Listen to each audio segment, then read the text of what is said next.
My interest in the ocean was sparked early on by The Undersea World of Jacques Cousteau, which aired on television in the 60s, and no one had ever seen anything like that, I think, before he had started doing those specials, and it was just like landing on the moon for me. So after college, I got a job at what was called the Orange County Marine Institute, and now is known as the Ocean Institute in Dana Point, California. Harry Helling, the director, asked me to do a comic book about tide pool ecology. And so I came up with this idea of doing this comic book called The Intertidal Zone. And it starred basically all these invertebrate sea creatures from the tide pools in Southern California, such as the sea star, barnacles, shore crabs. And actually the host was a sponge named Bob, but not like SpongeBob. He was a natural-looking sponge.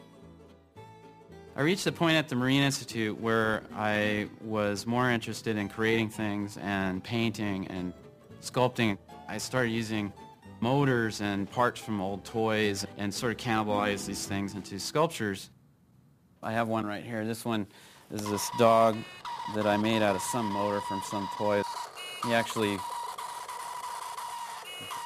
barks a little bit. He's a little bit old right now, so he's sounding tired. I actually went up to CalArts and brought all my paintings with me. I had no animation experience and no films. And I met with Jules Engel, who was the head of the experimental animation program there. And he looked at my work and said, "You belong here," immediately. And it totally changed my life. My thesis film was called Wormholes, and that was funded by the Princess Grace Foundation. Wormholes was an attempt to depict relativity in a poetic way. I was trying to present this kind of complex scientific idea in a way that was easy to understand. I had had a film accepted into the Ottawa Animation Festival, so I went to a screening of Wormholes, and I love the style, but it was extremely cerebral and conceptual and warped.